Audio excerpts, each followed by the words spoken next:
In the heart of the untamed wilderness, a small wolf pup suddenly found itself encircled by towering, aggressive bears. Trapped, frightened, and seemingly without hope, the tiny wolf faced certain doom.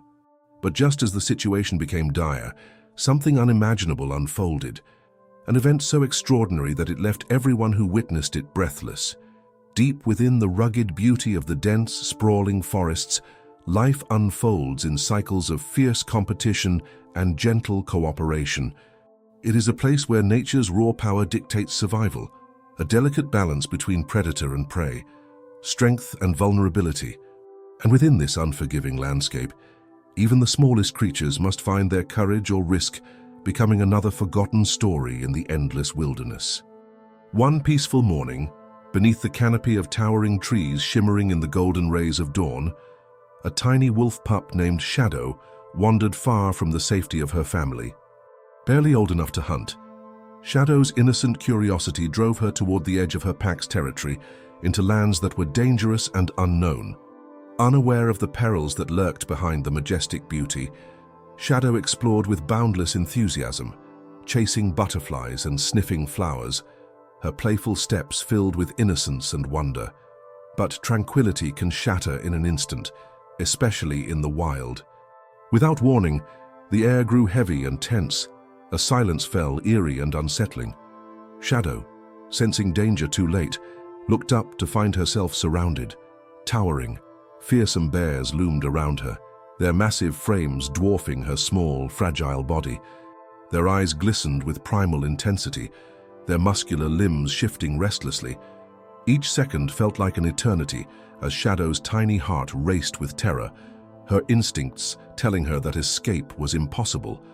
From a distance, unnoticed by the bears and the terrified pup, the eyes of human observers, a group of local wildlife photographers and naturalists, widened with horror. Cameras dropped, breaths caught in throats, as each witness grappled with the awful certainty of what was about to happen. Their thoughts raced. Would nature's harsh rules claim another innocent life? Could anything alter the cruel fate that seemed inevitable? Yet just as fear tightened its grip on everyone who watched, something extraordinary occurred. A twist so unexpected, so stunning, it defied nature's brutal logic. What happened next would not only leave the observers awestruck, but would also challenge everything they believed about animals, instinct, and compassion. This is the story of Shadow, the brave little wolf whose terrifying encounter with danger revealed the astonishing capacity for compassion and bravery within the natural world.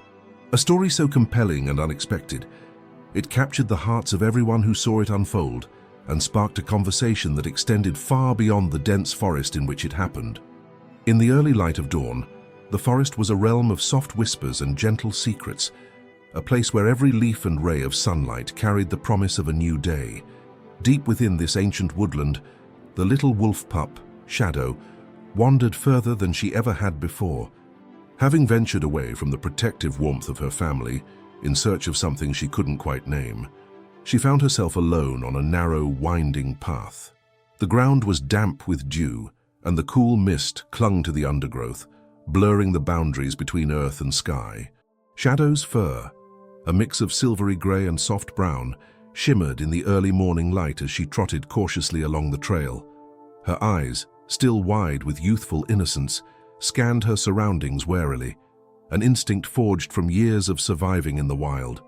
She was driven by a natural curiosity, yet an unspoken tension clung to her every step.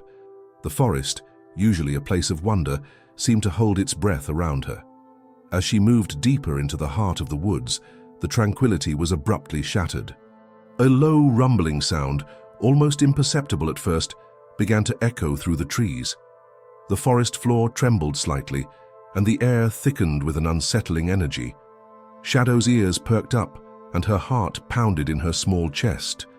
In the distance, through the veil of morning mist, a group of enormous figures emerged. They were bears, massive, powerful creatures whose dark eyes glinted with intensity. One by one, they advanced along the trail, their heavy footsteps resonating like a drumbeat in the stillness. Before Shadow could fully comprehend the threat, the bears began to surround her. Their enormous frames loomed, casting long shadows over her tiny form. The dominant bear, a large, imposing male with a thick, shaggy coat, moved forward with deliberate, almost regal authority. The others positioned themselves strategically, forming a semicircle that trapped Shadow against the ancient trees. The overwhelming presence of these predators, whose strength and size dwarfed her fragile body, sent a surge of panic through the little wolf. For a moment, time seemed to stand still. The forest fell silent except for the rapid beating of Shadow's heart and the low growl that rumbled from the bears. Fear tightened its grip on her, and instinct screamed for her to flee. Yet every path of escape was blocked by the formidable circle of bears. Shadow's small, trembling body froze, and tears welled in her eyes as the realization of her peril became undeniable. In that harrowing moment, surrounded by creatures of raw power, she felt utterly alone, vulnerable and exposed in a world that cared little for the weak. As the tension in the clearing mounted, a sudden shift occurred. The dominant bear, which had been leading the circle with a mix of curiosity and territorial instinct, took a cautious step forward. Its eyes, however, were not filled with the usual predatory hunger. Instead, there was an inexplicable glimmer of uncertainty. For reasons unknown, the bear hesitated, almost as if it sensed something different about the little wolf's presence. Perhaps it recognized the desperate plea in her eyes, or maybe it was an anomaly in the bear's behavior that even nature could not fully explain. Whatever the reason, the dominant bear's hesitation broke the rigid formation for a fleeting moment, and a murmur of tension rippled through the circle. It was in that split second of uncertainty that a terrible, unforeseen event unfolded. As the dominant bear lowered its head in cautious inspection, one of the smaller bears lunged unexpectedly from the circle. The attack was sudden and ferocious, teeth bared, claws extended. The bear's movement was like a bolt of lightning, shattering the brief moment of uncertainty and plunging the clearing into chaos. Shadow, caught in the midst of this sudden violence, darted in terror as the bear's raw aggression erupted. The once peaceful forest, moments before filled with a quiet hush, now reverberated with the sounds of a violent struggle. In the ensuing chaos, the dominant bear roared, a sound that echoed through the trees and sent shivers down the spines of any onlookers hidden in the shadows. The little wolf, overwhelmed by a mix of fear and desperate survival instinct, began to run. The bear's roars and the thunder of their paws created an atmosphere of pure, unadulterated terror. The forest, which had once held promises of gentle renewal, now transformed into a battleground where the brutal laws of nature were writ large. As the dust settled and the echoes of the frenzied attack began to fade, a heart-wrenching silence replaced the chaos. The fate of Shadow hung in the balance, her survival now dependent on her ability to escape the clutches of the wild and the unpredictable fury of the bears. In that critical moment, the forest bore witness to both the cruelty and the fragile beauty of life. The little wolf pup's struggle for survival, amidst the raw brutality of nature, had reached a terrifying turning point, one that would forever alter the course of her life and leave an indelible mark on the hearts of those who later recounted the tale. In the chaotic aftermath of the brutal bear attack, the forest seemed to hold its breath. The violent clash had left the clearing in disarray, fallen leaves mixed with disturbed earth, and the echoes of roaring and frantic footsteps still reverberating among the trees. Amid this turmoil, the fate of little Shadow hung precariously in the balance. The tiny wolf pup, whose heart had pounded in terror moments before, now trembled on the verge of being lost to the overwhelming ferocity of nature. As the chaos began to subside, a small group of local wildlife photographers and naturalists who had witnessed the shocking scene from a distance rushed toward the clearing. Among them was Emily, a compassionate woman known for her deep empathy towards wild creatures. Her heart pounded with a mix of fear and determination as she knelt beside the trembling pup. "It's okay," she whispered gently, carefully coaxing the scared animal closer. In that fragile moment, Emily's eyes met Shadow's, and a silent understanding passed between them, a promise that, despite the violence, hope was still possible. The immediate aftermath sparked a flurry of urgent decisions. Local wildlife experts quickly convened, their voices urgent as they assessed the situation. Dr. Rivera, a seasoned veterinarian with a background in wildlife rehabilitation, arrived on the scene with a small team. She carefully examined Shadow, noting the deep scratches and signs of shock that marred the pup's once bright eyes. "The injuries are severe, but with prompt care, there's a chance for recovery," she said, her tone a blend of clinical precision and heartfelt concern. Her words, though measured, carried the weight of urgency that resonated with everyone present. As the rescuers worked, the onlookers, neighbors, hikers, and local activists began to gather, their voices trembling with a mixture of awe and sorrow. Among them was Jack, a local hiker whose journal had chronicled the earlier events. His hands shook as he documented every detail, from the disarray of the clearing to the frightened eyes of the pup. Jack's internal conflict deepened. He had ventured into the forest seeking a moment of solitude and connection with nature, and now he was witnessing the raw brutality of life and the desperate struggle for survival that lay within it. In the hours following the attack, tensions arose not only between nature and human intervention, but also among those witnessing the unfolding drama. Some argued that the wild's cruelty was an unalterable fact, a brutal reminder that nature was indifferent to individual suffering. "This is just how it is," one hardened voice in the crowd declared. "Predators rule, and the weak are left to fend for themselves." Yet, a chorus of others, led by Emily and Dr. Rivera, countered with impassioned pleas for compassion. "Every creature deserves a chance," Emily insisted, "and if we can offer even a spark of kindness, we must." The clash between these perspectives ignited heated debates among the crowd, revealing a deep fissure in how the community understood the wild. As rescuers stabilized Shadow and prepared to transport her to the Wildlife Rehabilitation Center, another twist in the unfolding drama began to take shape. A local park ranger, Mr. Thompson, arrived at the scene, drawn by reports of the disturbance.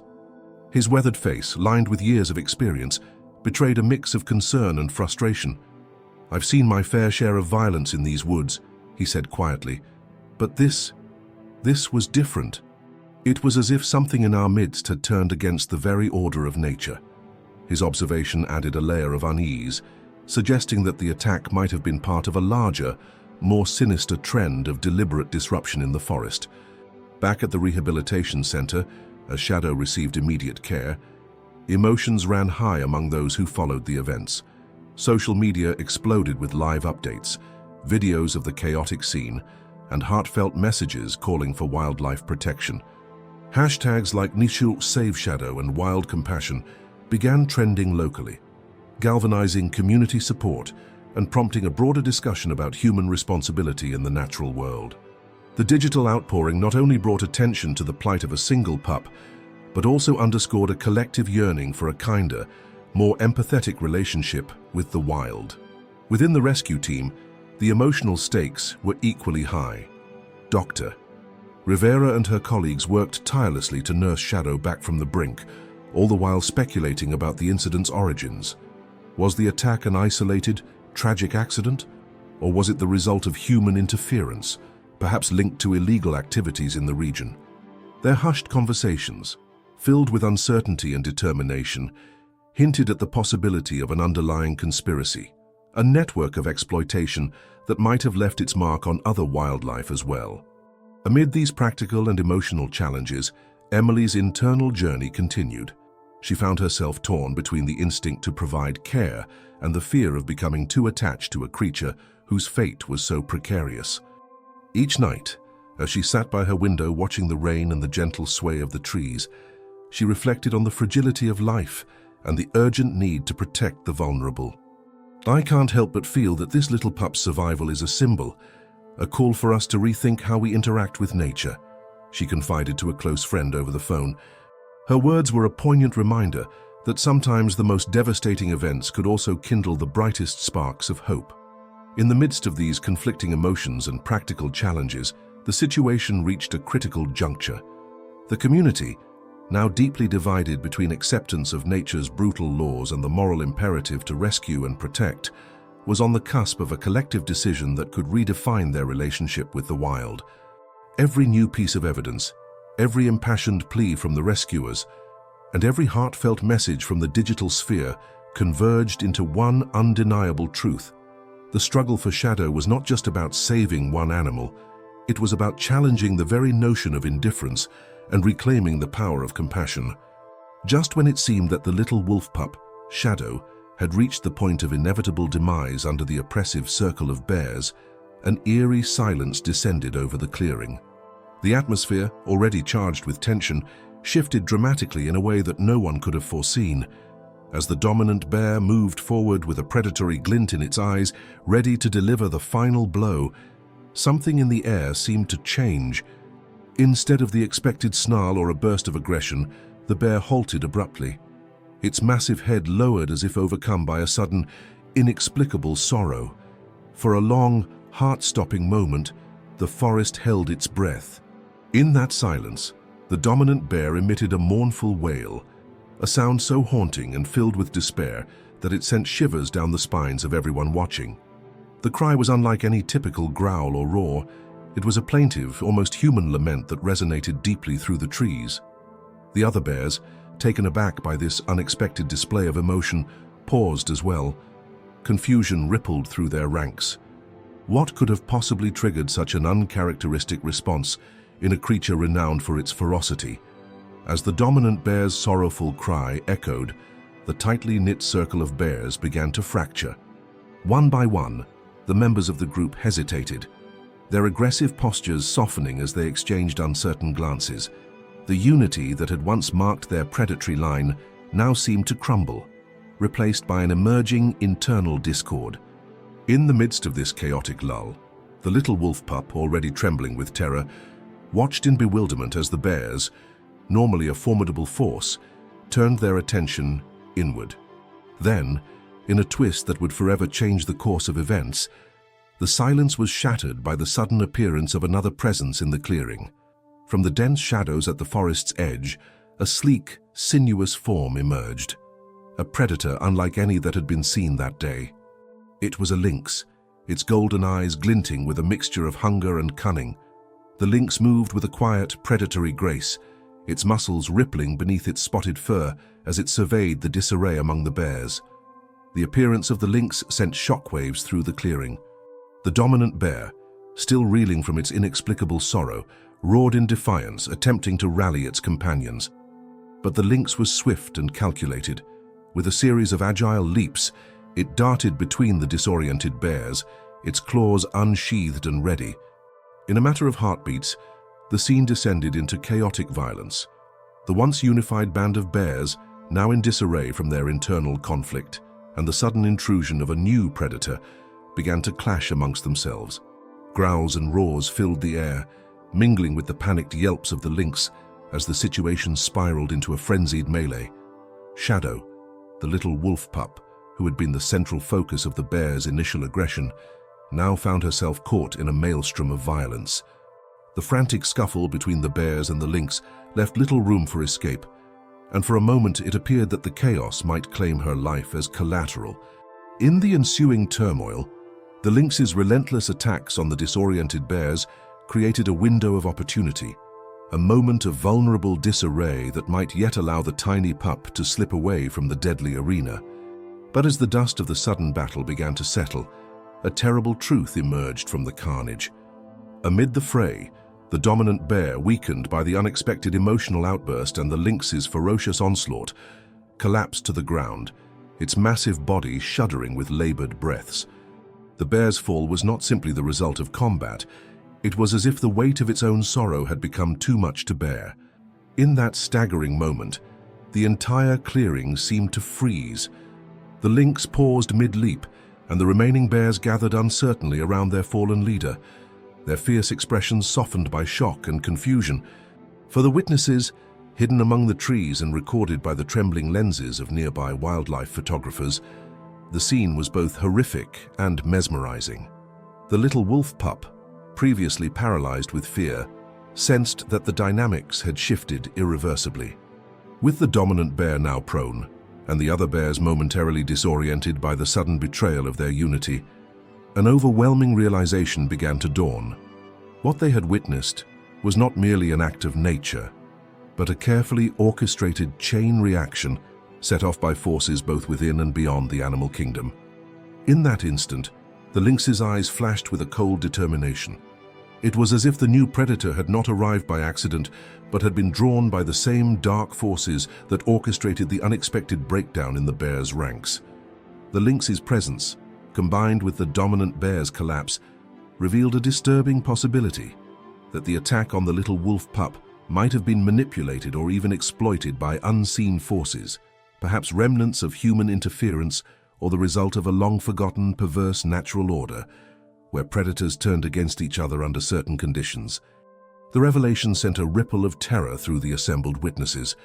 The idea that the chaotic, brutal melee was not a random clash of nature's instincts, but could be a symptom of deeper, more sinister influences, was both chilling and transformative. For the first time, the fate of the little wolf pup, and indeed, the delicate balance of the entire forest ecosystem, hung in a precarious balance, teetering between the brutal laws of nature and a potential, unnerving manipulation of those laws. As the lynx and the disoriented bears continued their conflict, the forest was left with a silence that was heavy with portent. The once terrifying circle of predators had fractured, and the chaotic violence had given way to a grim tableau of powerlessness and regret. The little wolf pup, Shadow, now stood trembling in the midst of this surreal aftermath, its future uncertain, its fate a poignant reminder that in the wild, even the smallest creature could become the unwitting victim of forces far greater than itself. Does this block work for you? Shall I move on to development 4? Hai detto. Procedi. Ho ragionato per 6 secondi. Development 4. 800 words. Characters, reactions, and adjustments to the new situation. In the tense aftermath of the chaotic melee, when the dominant bear lay collapsed and the lynx, having completed its sudden incursion, retreated into the dark underbrush, the clearing was filled with a heavy, almost surreal silence. Every living creature present, whether predator or witness, seemed to pause in reflection, as if the violent burst of chaos had stripped away all pretense and forced an honest reckoning with nature's merciless truths. For Shadow, the little wolf pup, the world had shifted irreversibly. Moments before, terror had paralyzed her as she was surrounded by looming bears. Now, with the dominant bear prone and the group in disarray, Shadow's wide, frightened eyes flickered with a glimmer of cautious hope. Trembling, she inched away from the center of the clearing, instinctively seeking refuge among the undergrowth. Yet, even as she sought safety, her small form continued to embody a quiet resilience, a spark of life that defied the odds. In that silence, Shadow's reactions were a blend of vulnerability and emerging survival instincts, as if she was learning through this brutal encounter how to navigate the fine line between fear and the possibility of protection. Not far from the clearing, hidden among the dense foliage, a group of wildlife photographers and naturalists who had initially watched the unfolding chaos with horror began to murmur among themselves.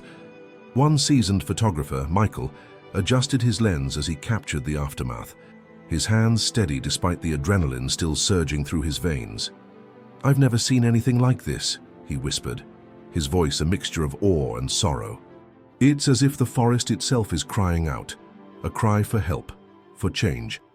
His words were echoed by others who recognized that the violent encounter was not merely an isolated incident of predatory chaos, but a catalyst that had forced each creature, including themselves, to confront the deeper wounds of their environment.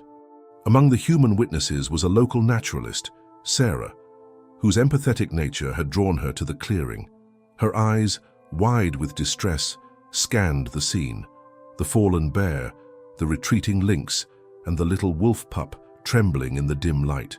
"I've seen nature at its most brutal, but today it feels different," she murmured, her voice soft as if fearing to disturb the fragile calm.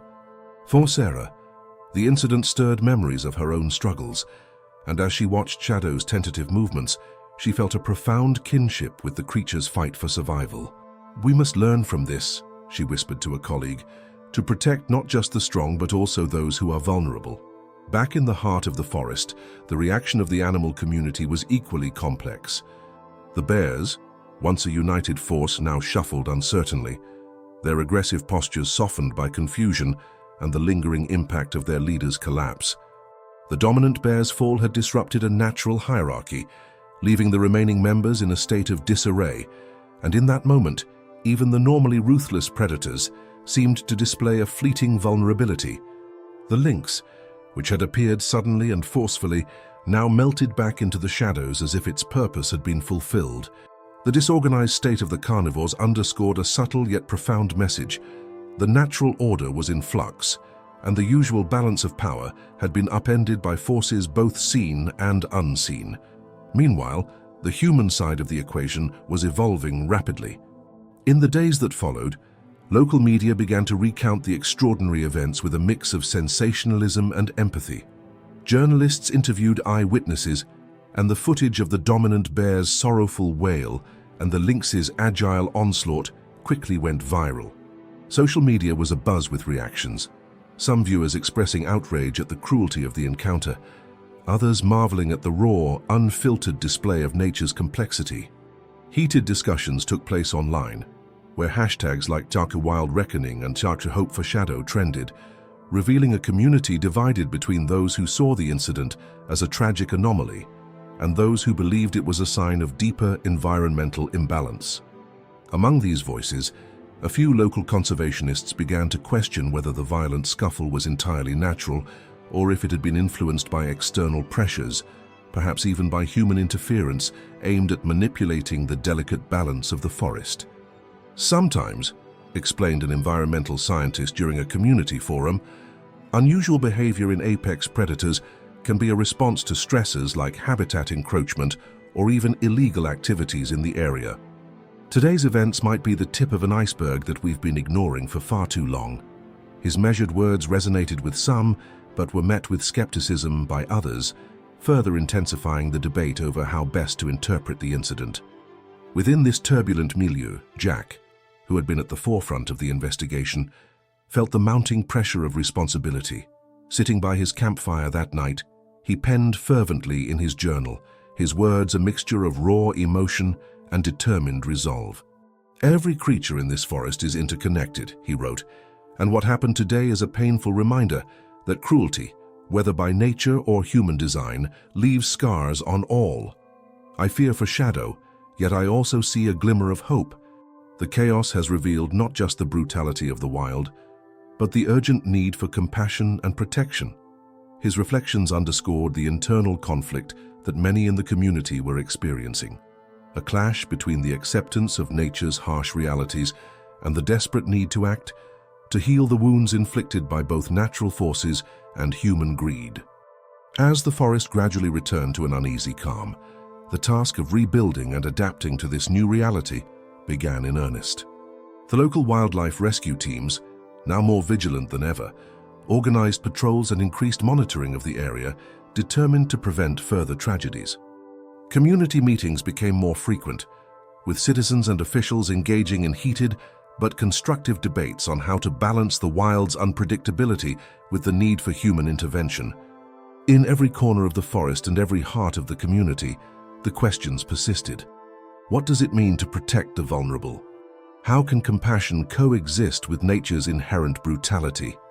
In that blend of chaos and cautious hope, the little wolf pup, Shadow, continued to navigate the transformed landscape, her every step a silent defiance against the forces that sought to exploit her. And as those who had witnessed the ordeal struggled to reconcile their conflicting emotions, a profound truth emerged, that in the midst of violence and despair, the smallest acts of resilience can light the way for a new beginning.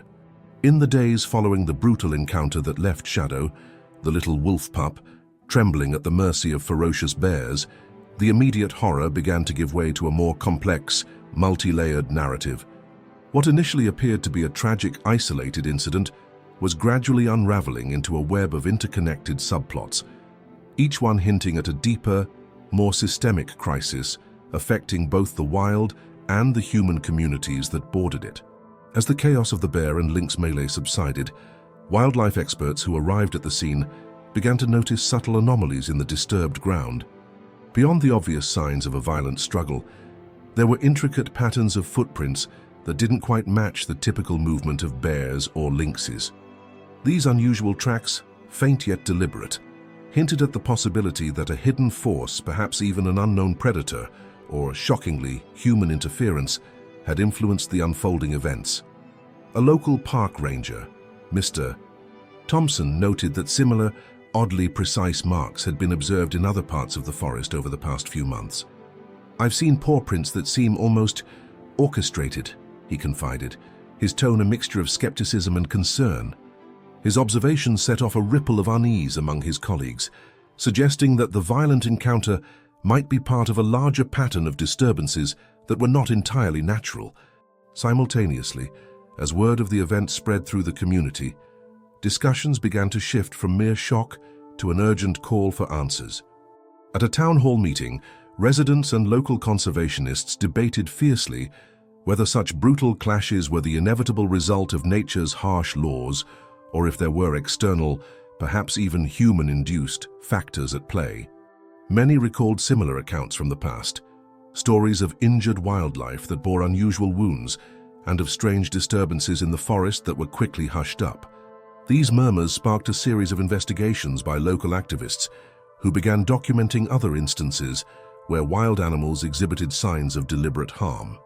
Her growing body of anecdotal evidence suggested that Shadow's ordeal might not be an isolated case, but part of a broader, disturbing trend. Adding to the intrigue, social media exploded with speculations and personal stories. Hashtags such as #WildReckoning and #SaveShadow began trending locally, with users sharing photographs of peculiar animal tracks, odd disturbances in the underbrush, and even testimonies from hikers who had noticed unsettling behavior in the forest over recent weeks. One viral post described an encounter with a wounded deer whose injuries mirrored the precision seen on Shadow. These digital narratives not only amplified public interest, but also connected disparate threads of local experiences, hinting at a possible organized effort to manipulate or exploit the region's wildlife. Amid this growing maelstrom of information, a reclusive environmental researcher, Dr. Elena Morales, reached out to Jack, a local hiker and early witness to the incident. Dr. Morales specialized in the intersection of wildlife behavior and technological interference.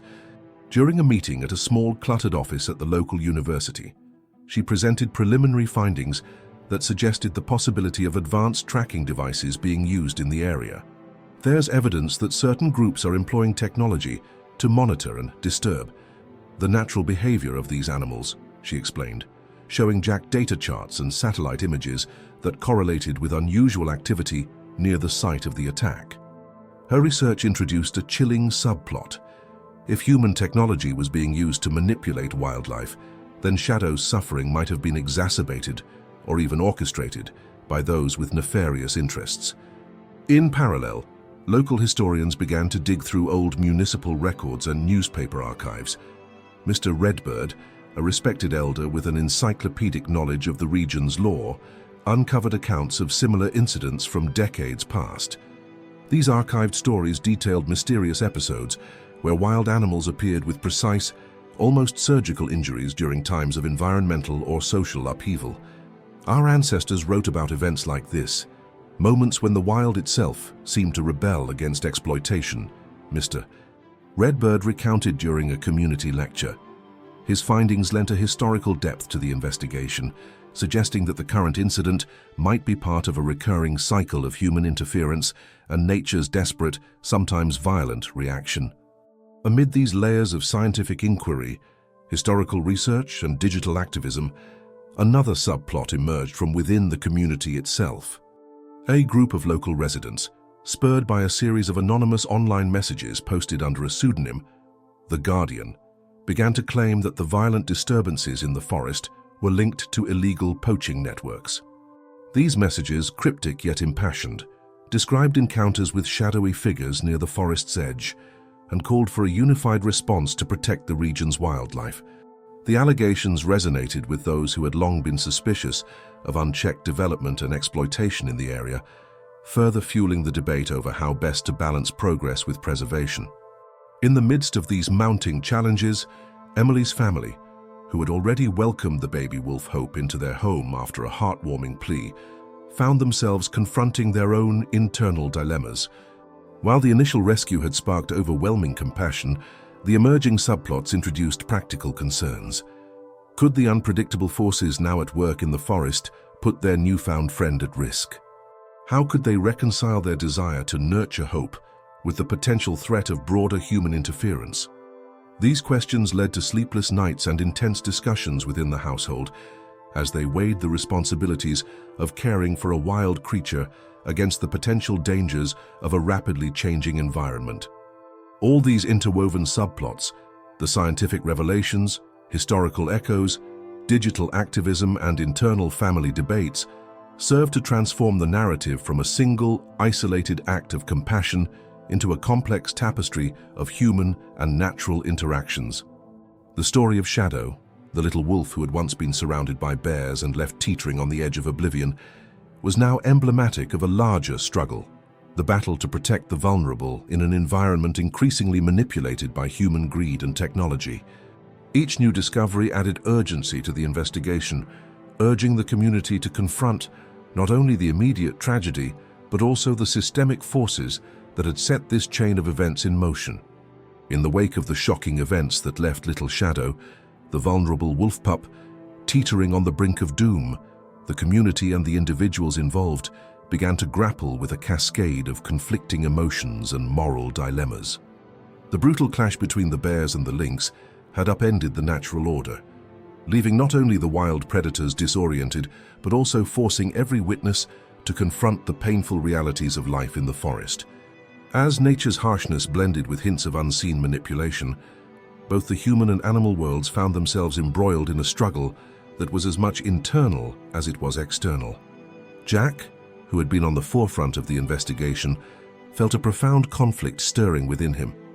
In the chaotic moments following the melee, as he sifted through the evidence and recorded his observations by the dim light of his campfire, he was tormented by questions that blurred the lines between instinct and intention. The meticulously formed claw marks and the presence of a seemingly orchestrated tracking device hinted at deliberate cruelty. Jack wrestled with the realization that while the wild is inherently brutal, this episode carried a shade of human malice. How can something so natural turn into a tool for exploitation? He scribbled in his journal, his hand trembling with a mixture of anger and sorrow.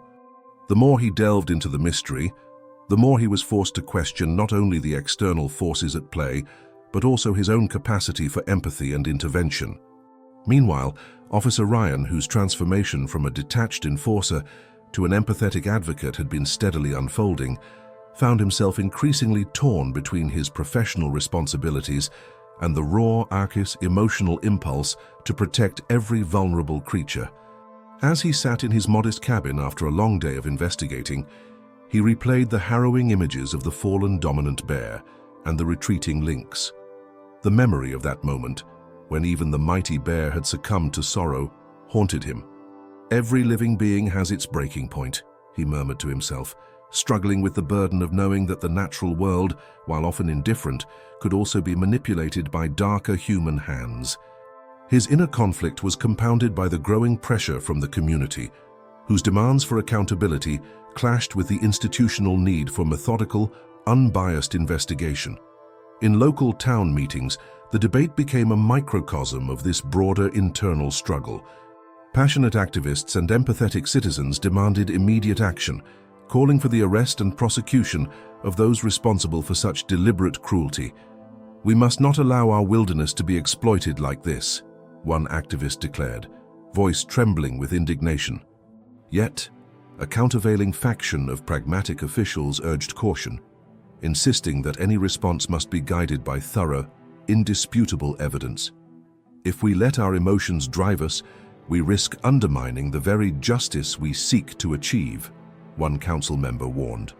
The clashing perspectives left many residents deeply conflicted, caught between the allure of raw retribution and the slow, laborious pursuit of systemic change. Within Emily's household, where hope had become a symbol of both resilience and fragile hope, the emotional stakes were equally high. Initially, the family had been united by the miraculous entrance of the baby wolf, but as news of the broader investigation spread, conversations at the dinner table turned somber. Emily's husband expressed growing concern about the potential dangers of drawing too much attention to a wild animal. while their children, wide-eyed and compassionate, pleaded for every effort to be made to protect Hope. "I just want her to be safe," one child said softly, tugging at her mother's sleeve. This innocent appeal highlighted the intimate conflict between the desire to nurture and the fear of the unknown, a fear that the wild, unpredictable forces at work might one day threaten the safety of those they loved. Local media added another layer of complexity to the situation. Sensational headlines and fervent social media debates bombarded the community with conflicting narratives. Some pundits argued that the violent encounter was simply an example of nature's inherent brutality, while others insisted it was a symptom of deeper, more insidious human interference. The digital discourse became a battleground of ideas, with hashtags like Wild Justice and Save Shadow drawing both support and scorn. Amid these online debates, personal testimonies from local residents emerged, some recounting eerie memories of past incidents that bore uncanny similarities to the current tragedy, and others questioning whether the escalating violence was a natural correction or a manufactured catastrophe. Amid all these external pressures, a reclusive environmental researcher, Dr. Elena Morales, reached out to Jack with data that suggested a disturbing trend. Unusual disturbances in wildlife behavior had been on the rise in the area, possibly linked to human technological interference. Her findings provided a scientific counterpoint to the emotional turmoil, yet they did little to ease the community's moral anguish. If we allow technology to be used as a tool to manipulate nature, we risk losing the very essence of what it means to be wild, she cautioned in a public forum. Her words resonated with those who feared that the exploitation of wildlife was not just an anomaly, but a deliberate, ongoing assault on the natural order. All these intricate layers, the raw emotional responses, the cautious pragmatism of officials, the digital activism, and the scientific analyses, converged to create a profound internal crisis within the community. Each new piece of evidence, each impassioned speech, and every whispered debate added to the collective tension. In the silent hours of the night, as Jack and Officer Ryan pored over their findings, they could feel the weight of responsibility bearing down on them. The struggle to protect the vulnerable had become not just a battle against external forces, but a deeply personal journey of confronting the complexities of human cruelty and the inherent call for empathy in a world that often values strength over compassion. As the forest settled back into an uneasy calm after the violent encounter, the lingering question remained: could the community find a way to reconcile the harsh realities of exploitation with the enduring need for kindness? This internal battle, between embracing a compassionate, if imperfect, vision of the wild and succumbing to the cold pragmatism that demanded order, formed the core of their emotional dilemma. As the investigation and the community's emotional response to Spirit's deliberate injury deepened, new, unforeseen elements began to emerge that raised the stakes and complicated the narrative further. The chilling events of that fateful day had already shaken everyone to their core, but now subtle hints and mysterious clues began to suggest that the cruelty inflicted on the vulnerable wolf was part of a larger, more disturbing agenda.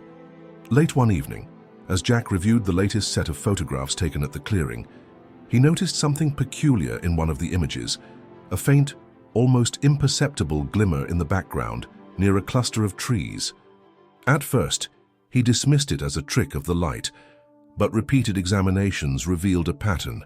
The glimmer appeared in several shots taken over different nights. Intrigued and anxious, Jack began to suspect that this anomaly might be evidence of covert surveillance or even human presence in an area that was supposed to be untouched by modern technology. His mind raced with possibilities. Was someone monitoring the forest for their own gain? Could this be connected to the deliberate use of tracking devices observed earlier?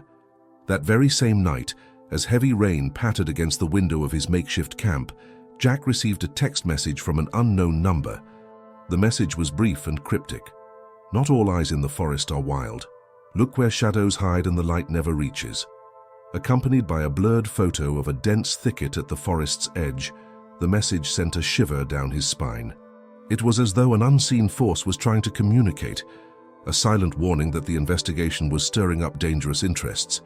Jack's heart pounded as he stared at the screen, realizing that the case was about to take a new, ominous turn.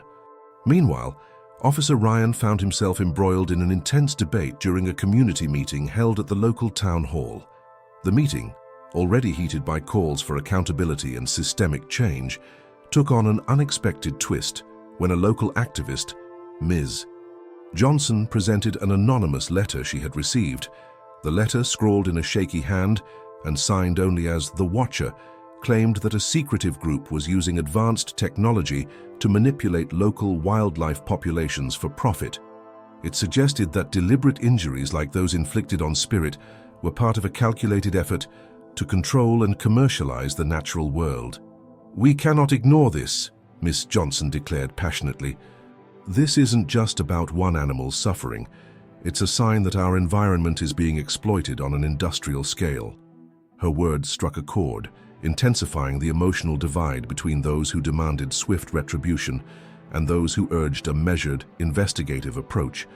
In the midst of these revelations, local social media exploded with theories and personal accounts. Posts under hashtags such as Hidden Eyes and The Forest Secrets began to trend locally. Individuals shared their own experiences of seeing unusual light patterns in the woods and recounted eerie encounters with figures lurking at the edge of trails.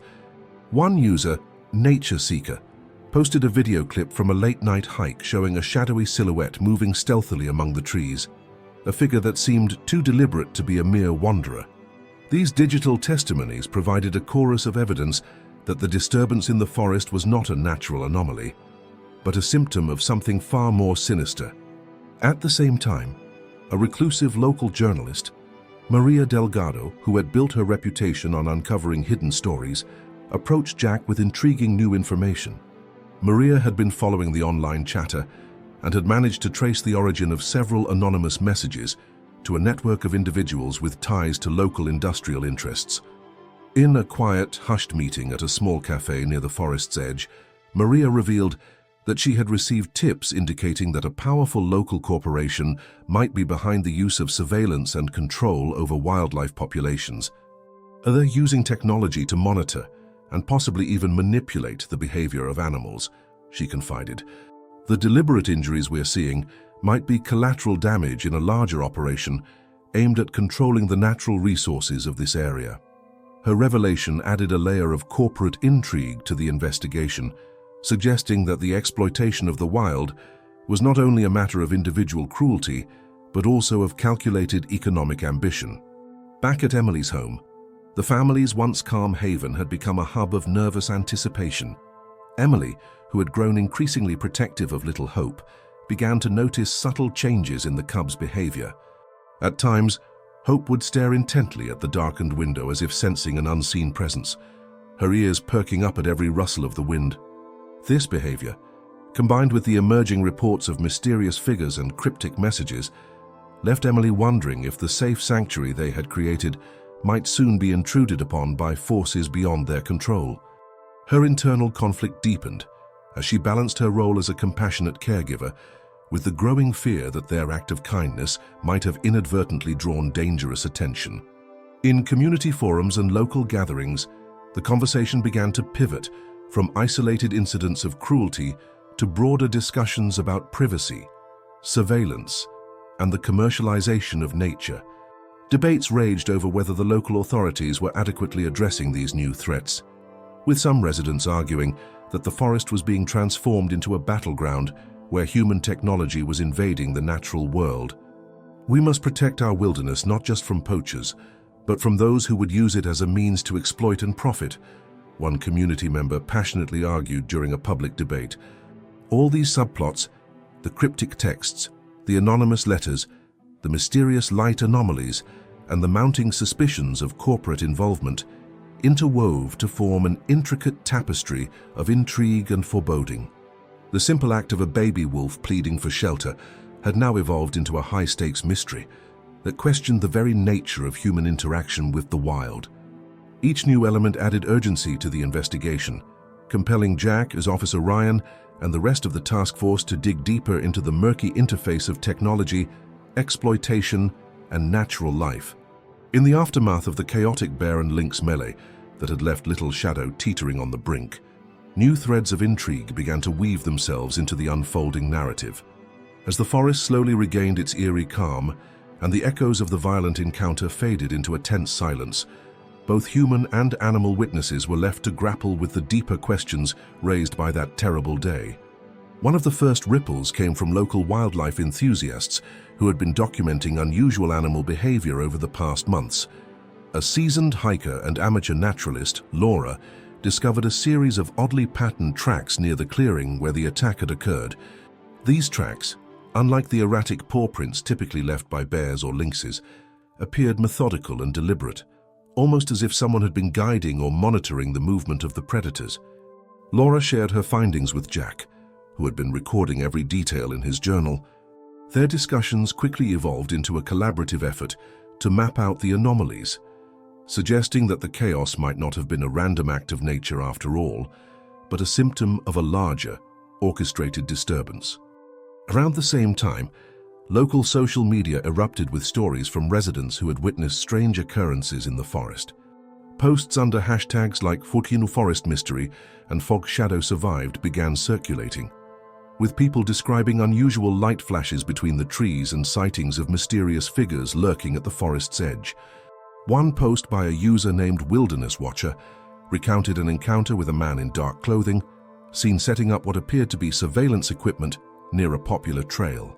These digital testimonies added an unexpected layer of suspicion. Could there be a human element deliberately interfering with the natural order? Meanwhile, at a community meeting convened at the town hall, voices rose in passionate debate about the implications of the attack on Shadow.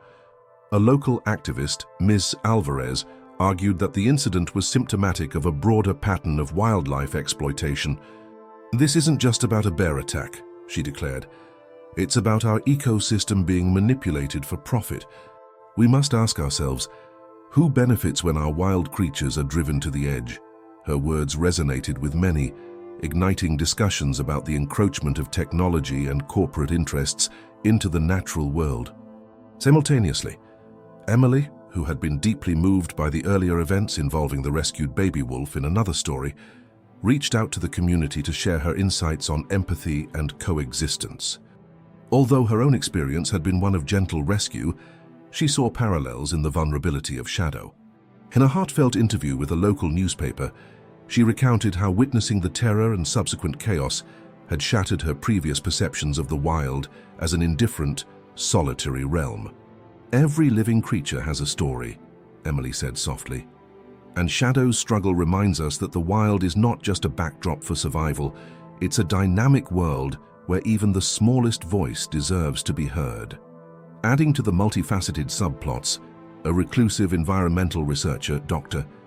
Helena Morales, presented preliminary findings at a public forum. Dr. Morales had been tracking fluctuations in the forest's behavior over the last year, noting that unusual disturbances seemed to coincide with heightened human activity in the area. "We are witnessing not merely a series of random incidents," she explained, "but a pattern that may be linked to external pressures, be it illegal surveillance, habitat disruption, or even orchestrated interventions intended to exploit the forest's resources." Her data, drawn from satellite imagery and field observations, lent scientific weight to the growing suspicions that human interference was manipulating the natural balance. Amid these emerging layers, a subplot of personal connection began to take shape. Jack, whose dedication to uncovering the truth had made him a central figure in the investigation, started receiving anonymous letters. Signed simply The Guardian, these messages were cryptic yet poignant. One letter read, "When the forest weeps, listen to the whispers of its wounded hearts. The truth lies hidden in the shadows of your past." The letters stirred something deep within Jack, reminding him of childhood adventures in the wild and a long-forgotten sense of wonder. They also hinted at a legacy of local wisdom, stories passed down through generations that spoke of guardian spirits and natural justice. These mysterious communications deepened Jack's resolve, intertwining his personal history with the mission to expose the dark forces behind the violence. Within the community, the intersection of these subplots sparked heated yet constructive discussions. Town hall meetings became forums where scientific findings, personal anecdotes, and historical lore were debated passionately. Some community members recalled legends of times when the forest was said to speak through the behavior of its animals, a mystical connection that now seemed alarmingly relevant. Perhaps what we witnessed was nature's way of rebelling against those who dare to exploit it, one elder remarked during a particularly charged meeting. His words, filled with the weight of tradition and personal memory, resonated deeply with many, reinforcing the notion that Shadow's ordeal might be part of an ancient cycle of balance and retribution. The digital sphere also buzzed with collaboration as local activists, wildlife enthusiasts, and even skeptics began sharing their own evidence and interpretations. Social media platforms provided a space for data, photos, videos, and maps to be analyzed and discussed in real time. The collective effort not only enhanced the investigation's scope, but also fostered a sense of unity among a diverse group of citizens determined to protect the wild from exploitation. In this intricate web of science, folklore, digital activism, and personal memory, the story of Shadow evolved from a harrowing encounter into a symbol of broader struggle. The various subplots, ranging from technological interference and corporate exploitation to ancient environmental wisdom and personal journeys of rediscovery, merged to form a complex narrative. It was a story that challenged conventional notions of nature, urging everyone to reconsider the delicate interplay between human ambition and the wild's inherent unpredictability. As the echoes of the chaotic melee faded into an uneasy silence, the community and the rescue teams found themselves at a crossroads, their emotions running high and their convictions deeply divided. The dramatic events, the brutal clash of bears and the sudden, violent intrusion of a lynx, had left little Shadow, the vulnerable wolf pup, teetering on the brink of extinction. In the wake of that terror, rescuers had managed to secure the pup, and local wildlife experts had begun tending to her injuries. But even as the immediate crisis subsided, a far more complex struggle was taking shape, a battle between the raw forces of nature and human intervention, between the desire to let the wild follow its course and the urgent need to save a fragile life. At a hastily organized meeting at the local community center, representatives from various factions gathered: wildlife rehabilitators, conservationists, local authorities, and concerned citizens all took their seats, their faces a blend of shock, determination, and uncertainty. At the head of the room, Jack, a local hiker and one of the first witnesses to the attack, stood to address the crowd. His voice, it might steady but thick with emotion, recounted the harrowing scene. "We witnessed nature at its most brutal, and in that chaos, our little Shadow was caught between the relentless power of the wild and the unpredictable surge of violence. Now we must decide. Do we step in and alter this natural order, or do we let the wild reclaim what it always has?" His words immediately ignited a fierce debate. On one side of the room, activists and animal welfare advocates decried the idea of non-intervention. "Every life is precious," argued Ms. Alvarez, a passionate local activist. "If we allow the wild to take its course, we risk losing our future generations of these magnificent creatures. Our intervention is not an act of interference, it's a duty of mercy." Her impassioned plea resonated with many who had already formed a bond with Shadow, now in care at the rehabilitation center. Opposing this vow, a group of pragmatic officials and seasoned conservationists cautioned against overreach. "The forest operates on its own laws," countered Councilman Harris, his tone measured yet firm. "Intervening too aggressively can disrupt the natural balance. Nature has its brutal cycles, and we must be careful not to impose our human values on a system that has existed long before us." His words sparked murmurs of dissent from those who believed that nature, in all its indifference, should not be romanticized or shielded from its inherent cruelty. As the debate raged, tension spiked when an anonymous email signed "The Guardian" was projected onto the screen. The message read, "When the wild is disturbed by human hands, the scars run deeper than you can imagine. Protect the innocent, but be prepared for nature's wrath." The cryptic words, combined with grainy images of similar disturbances in other parts of the forest, added a chilling dimension to the discussion. The email hinted at a broader pattern of exploitation, a signal that Shadow's ordeal might not be an isolated incident, but part of a disturbing trend affecting the entire ecosystem. The room split further as the implications of this message took hold. A faction of local researchers, led by Dr. Elena Morales, argued that the frequency of such violent disruptions suggested external interference. We have seen unusual patterns, precise, almost engineered injuries on wildlife. That hint at deliberate manipulation, she stated, her voice resonating with both scientific authority and personal concern. If these events are connected, then the fate of our forest might be entwined with factors beyond natural predation. Her analysis lent weight to the idea that human interests, perhaps driven by greed or profit, were tampering with the natural order. In the midst of these high-stakes debates, Emily, the compassionate homeowner who had opened her door to the baby wolf in a previous, heartwarming rescue, listened intently. Her face was etched with worry and resolve. The memory of that miraculous moment when hope first stepped into her home was now overshadowed by the growing threat of an unchecked exploitation of nature.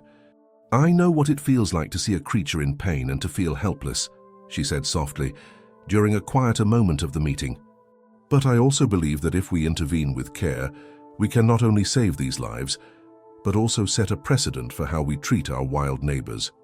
Her words, though gentle, carried an unyielding determination that inspired many around her. The debate reached a fever pitch when one of the local law enforcement officials, clearly rattled by the emerging evidence of potential human tampering, declared, "If there is any truth to these claims of deliberate interference, then our inaction could be seen as complicity. We must act decisively to uncover the full scope of this exploitation and ensure that no more innocent lives are put at risk." His insistence on a rigorous investigation clashed with calls for immediate rescue and intervention, setting the stage for a critical turning point. The conflicting perspectives, between those advocating for an immediate, more compassionate rescue and those urging a methodical, evidence-based approach to protect the natural order, reached an impasse. In that charged moment, it became clear that the decision would not be easy. The community was forced to confront a painful question. Should human intervention override the harsh realities of nature, or should the natural world be left to its brutal, often unforgiving course, even at the expense of vulnerable lives like Shadow's? As the meeting drew to a close, the tension was palpable. The participants left the community center with heavy hearts and even heavier questions. The forest, still echoing with the remnants of the violent encounter, stood as a silent testament to the unresolved conflict between empathy and the natural order. The anonymous message, the chilling evidence, and the impassioned debates all pointed toward one inevitable conclusion. The fate of Shadow was now emblematic of a larger struggle, one that demanded that the community not only protect the vulnerable, but also confront the dark and interwoven forces of human exploitation that threatened to upend the delicate balance of the wild. Under a sky that still bore the heavy residue of the storm, the community gathered once again at the very clearing where the violent encounter had unfolded. The space, marked by the scars of nature's brutality, now served as a stage for a final confrontation, a moment when every piece of evidence, every whispered accusation, and every plea for justice would be laid bare. Jack and teammates Officer Ryan, Emily, and the rest of the task force stood together, their faces etched with determination and sorrow, ready to make the decisions that would shape the future of their wild and their community. Jack stepped forward, holding up a weathered folder containing every scrap of evidence collected over the past weeks. High-resolution photographs of the precise claw marks, the fragment of the tracking device, and the torn fabric that had hinted at deliberate manipulation. "This isn't an accident," he began, his voice steady yet heavy with emotion. "Every detail points to calculated cruelty. We now have undeniable proof that someone has been interfering with our wildlife, exploiting it for profit or control. Today we decide that this will no longer be tolerated." The room erupted in murmurs and nods as each person present felt the weight of Jack's words. Officer Ryan, whose journey from a detached enforcer to a compassionate advocate had inspired many, took his place beside him. His eyes, moist with resolve, swept across the gathered crowd. "Our duty," Ryan declared, "is not merely to react to nature's harshness, but to stand up against human cruelty that seeks to manipulate it. We must file formal complaints and press for an independent investigation into these deliberate acts of exploitation. Our mission is clear: protect the vulnerable, restore balance, and ensure that justice prevails. As the debate simmered, Mark Rivera, the local investigative journalist, presented his final dossier. With a deliberate calm, he unfolded a stack of documents, internal memos, financial records, and anonymous testimonies that connected a powerful local businessman to a network of illegal wildlife operations. These records, Mark stated, his tone measured but intense, reveal a systematic abuse, a deliberate campaign that exploits our natural resources and inflicts suffering on innocent animals like Spirit. This evidence is not circumstantial. It is a damning indictment of a corrupt system. His presentation sent ripples of shock through the room, with many nodding vigorously as the damning details were laid out. The atmosphere grew electric as local animal welfare activists rose to add their voices. "We cannot allow our wilderness to be desecrated for profit," one activist proclaimed, her voice quivering with both anger and determination. "Every life in this forest is sacred, and we have a responsibility to protect it. Our intervention today is a stand for every creature that has been exploited or neglected." Her impassioned plea was met with resounding support from the community members who had long felt powerless in the face of such systemic cruelty. Yet amid the clamor for immediate action, a faction of local officials urged caution. A senior council member, his face lined with experience and worry, spoke slowly. "While the evidence is compelling, we must ensure that our actions are guided by irrefutable proof and due process. Rushing to judgment without a full investigation could have unforeseen repercussions. We need to balance our moral imperative with the practicalities of the law." His words, though measured, introduced a necessary counterpoint to the surging tide of emotional outcry. In a climactic moment of decision, the task force proposed a dual strategy. First, they would file formal legal complaints against the implicated parties, using the overwhelming evidence to trigger a full-scale investigation. Simultaneously, they would form an independent oversight committee, comprising wildlife experts, legal professionals, community activists, and representatives from local indigenous groups, to monitor the situation and develop long-term policies that would safeguard the forest. Jack's voice rang out as he explained, "We have two objectives: immediate accountability for these deliberate acts of cruelty and a lasting reform that protects our wild for future generations. Our approach must be both swift and thorough." The community's response was a mixture of fervent applause and contemplative nods. The decision marked a turning point, a collective promise that they would not let human greed and indifference continue to harm the delicate balance of nature.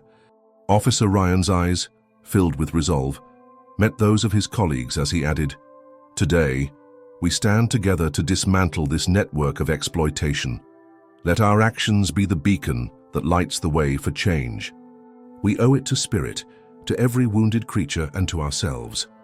As the meeting drew to a close and the assembled crowd began to disperse into the rain-washed evening, the palpable sense of unity and determination lingered in the air. The task force set to work immediately.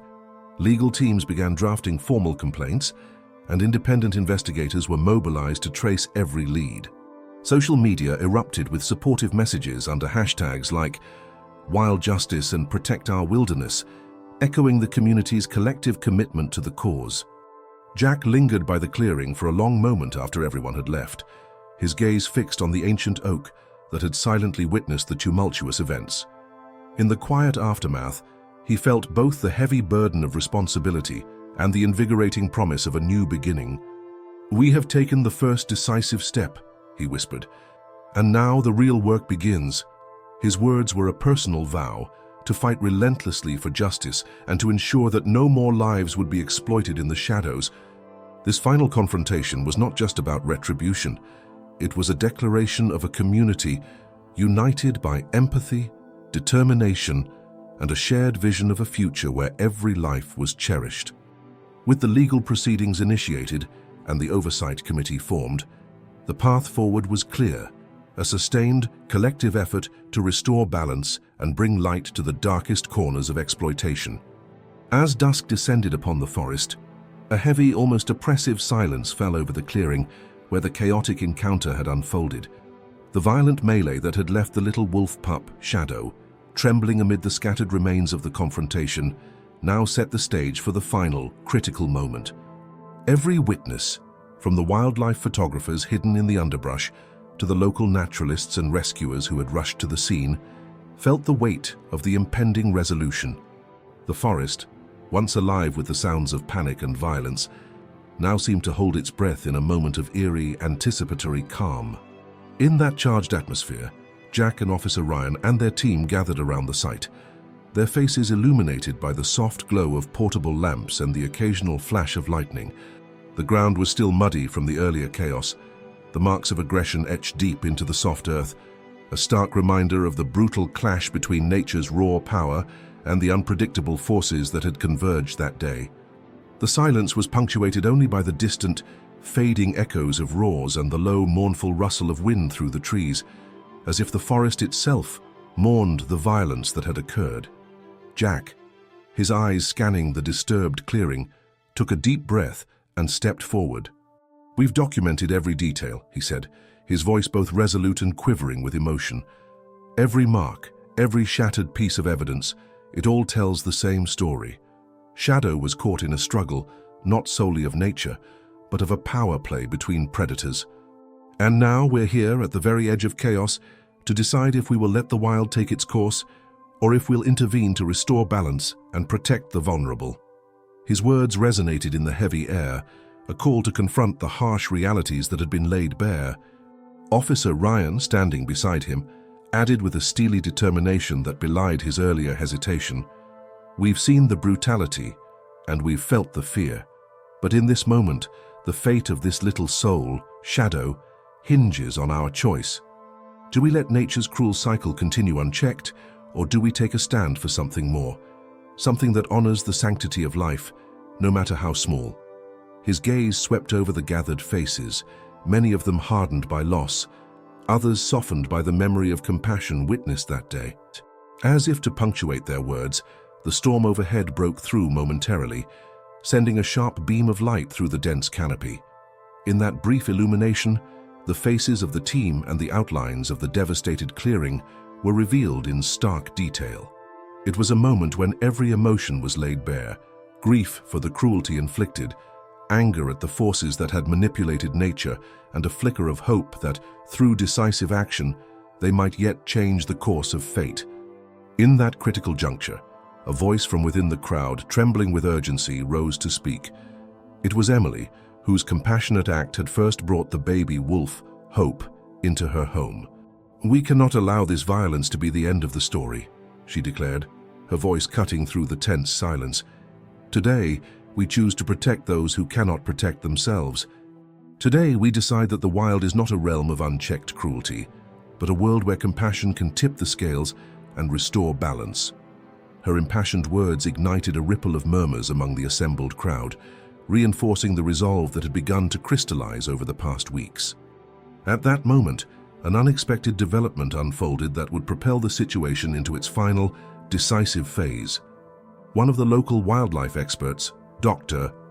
Rivera, stepped forward, holding a waterproof folder filled with freshly gathered evidence. Detailed maps showing unusual animal movement patterns and recent photographs that indicated a disruption in the natural hierarchy of the forest. "We have reason to believe that these violent disturbances aren't random," Dr. Rivera announced, her tone calm yet urgent. "They're part of a broader, orchestrated interference with the natural order. A manipulation that threatens not only the lives of animals like Shadow, but the very balance of our ecosystem."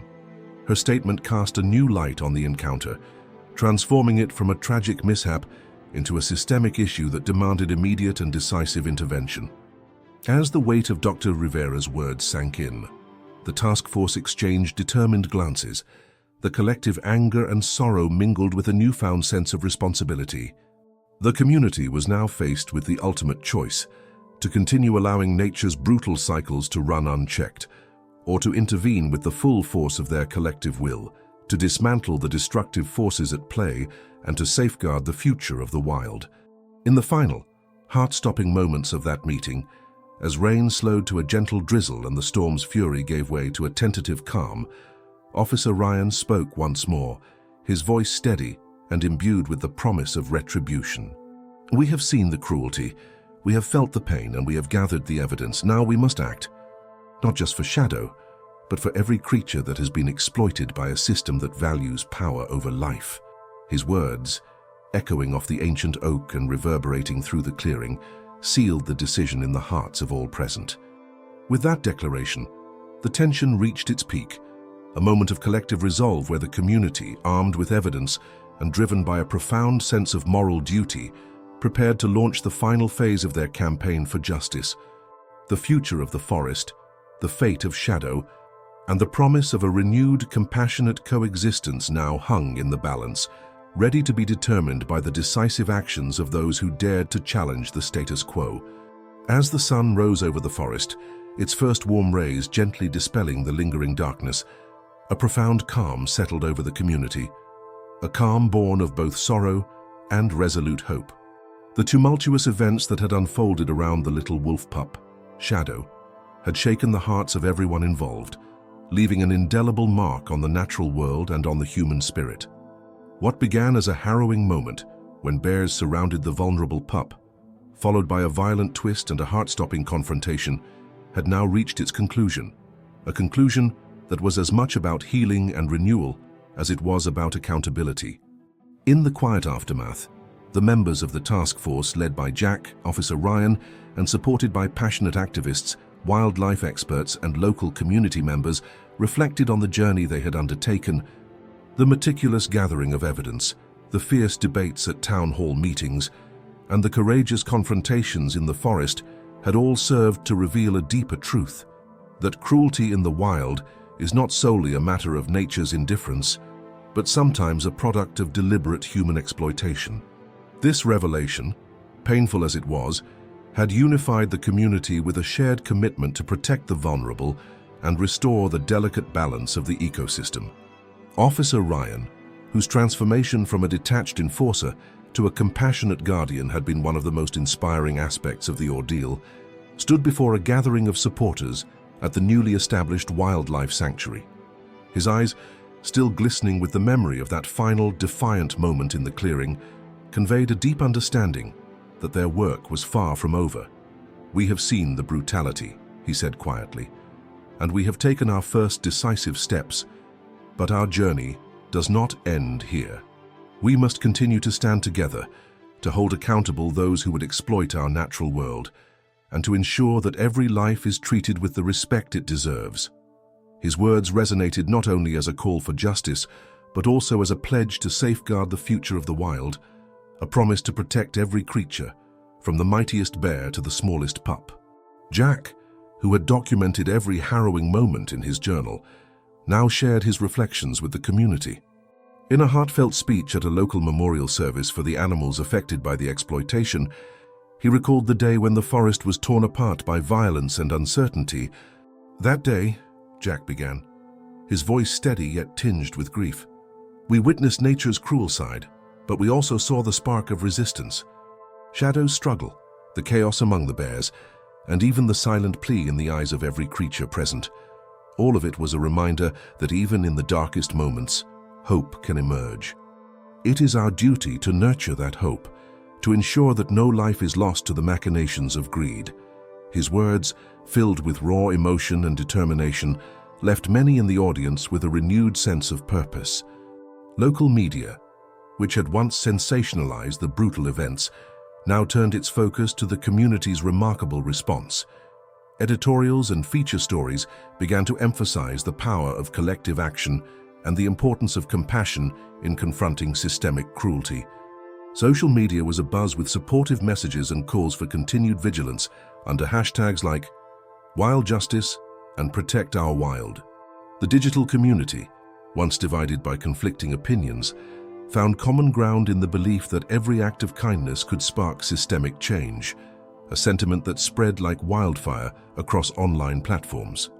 For Emily, whose home had served as a temporary sanctuary for rescued wildlife, the experience had become deeply personal. Sitting quietly on her porch, she reflected on the many ways the wild had touched her life, its beauty, its brutality, and its capacity to inspire transformation. "I've learned that the wild is not a separate world," Emily confided during a community interview, "but an integral part of who we are. The courage of a small pup, the defiance in the eyes of a bear, and even the sorrow that filled that chaotic moment have shown me that our fate is intertwined with that of nature. We must honor that bond, protect it, and let it guide us toward a more compassionate future." In the weeks that followed, the legal proceedings and independent investigations launched by the task force began to bear fruit. The implicated parties, once hidden behind a veneer of respectability, were now facing the full force of public scrutiny and legal accountability. New policies were proposed at town hall meetings, aimed at preventing the exploitation of wildlife and ensuring that any interference with nature was met with swift, decisive action. The collective efforts of the community had sparked a movement that promised to redefine how society interacted with the natural world and to ensure that cruelty, in any form, would never be allowed to flourish unchecked. As the community slowly embraced this new chapter of resilience and reform, every member, from the local activists to the skeptical officials, recognized that the story of Shadow was far more than a tale of tragedy. It was a symbol of hope, a beacon that illuminated the path to justice, and a reminder that even in the face of overwhelming darkness, a single act of compassion could ignite the spark of change. Thank you for joining us on this transformative journey of discovery, resilience, and justice. If Shadow's story, and the powerful movement that has arisen from it, has touched your heart, please subscribe to our channel, like this video, and share your thoughts in the comments below. We invite you to reflect on how each act of compassion contributes to a brighter, more just world for all living creatures. Stay tuned for more inspiring stories that celebrate the unbreakable bonds between humanity and nature. And together, let's continue to protect our wild and nurture hope in every corner of our world.